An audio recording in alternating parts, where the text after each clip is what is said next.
Business budgeting में आज हम बजटरी कंट्रोल के बारे में स्टडी करेंगे। और बजटरी कंट्रोल में जो इम्पोर्टेंट टॉपिक आज कवर करेंगे वो है नियंत्रण अनुपात, कंट्रोल रेशियोज। देखिए स्टूडेंट्स, बजट नियंत्रण जो किया जाता है उसकी सफलता के लिए और जो एक्चुअल रिजल्ट्स होते हैं, वास्तविक जो परिणाम होते हैं, उनकी बजट अनुमानों से तुलना करके जब विचलनों का अध्ययन किया जाता है तो कुछ अनुपातों का कैलकुलेशन किया जाता है, कुछ रेशियोज़ का कैलकुलेशन किया जाता है। उन्हें हम कंट्रोल रेशियोज़ कहते हैं, नियंत्रण अनुपात कहते हैं।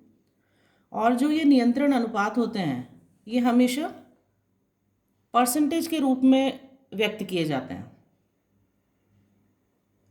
यदि अनुपात 100% होता है, जो परसेंटेज है, अगर 100% होता है या इससे ज़्यादा होता है, अधिक होता है इससे, तो ये माना जाता है कि प्रवृत्ति क्या है, अनुकूल है।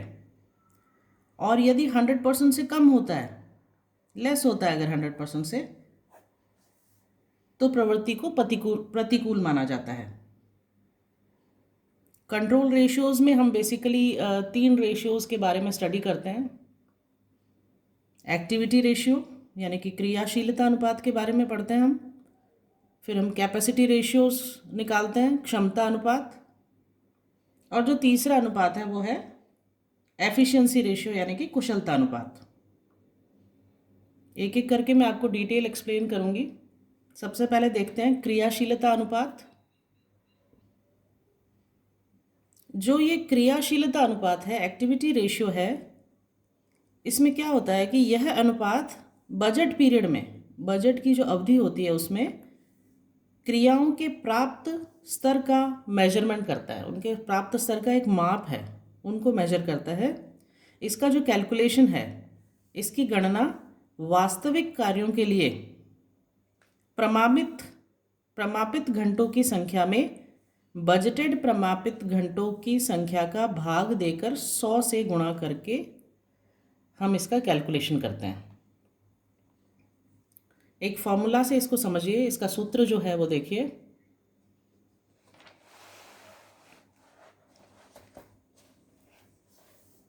जिस फॉर्मूला से हम इसको कैलकुलेट करते हैं वो है activity ratio is equal to standard hours for production, यानी उत्पादन के लिए जो स्टैंडर्ड घंटे हैं, प्रमापित जो घंटे हैं, उसको हम डिवाइड करते हैं बजटेड स्टैंडर्ड आवर्स से, बजटेड प्रमापित घंटों से, और मल्टीप्लाई कर देते हैं 100 से। क्या किया हमने, स्टैंडर्ड आवर्स फॉर प्रोडक्शन को डिवाइड किया किससे, बजटेड स्टैंडर्ड आवर्स से, और मल्टीप्लाई कर दिया 100 से, तो हमारा एक्टिविटी रेशियो आ जाएगा। मैंने आपको स्टार्टिंग में बताया ये एक्टिविटी जो रेशियोज़ हैं सारे, ये परसेंटेज में ही आपके आंसर्स आएंगे इसके, ठीक है। जो नेक्स्ट रेशियो जो हम कैलकुलेट करते हैं कंट्रोल रेशियो में वो है कैपेसिटी रेशियो, क्षमता अनुपात।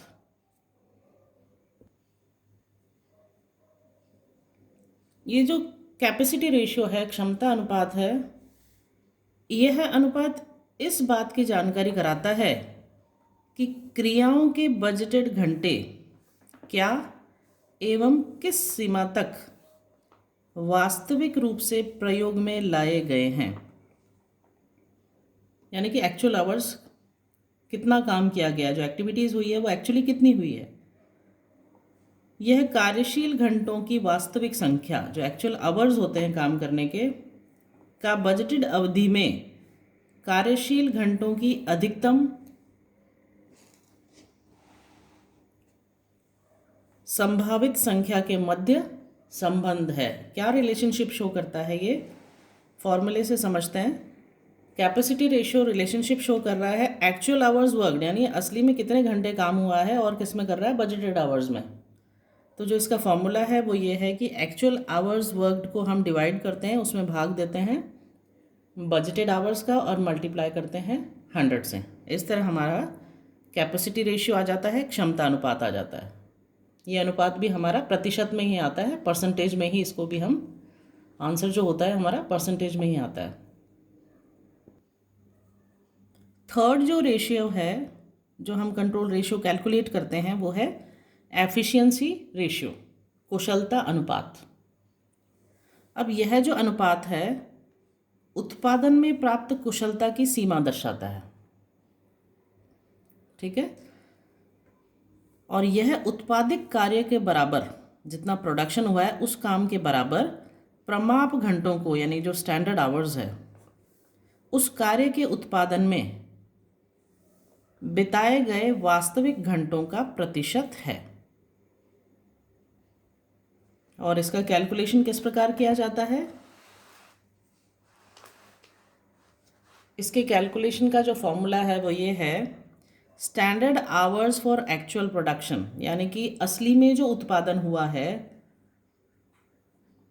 उसके जो प्रमाप घंटे हैं, जो स्टैंडर्ड आवर्स हैं, उनको हम डिवाइड करते हैं किससे?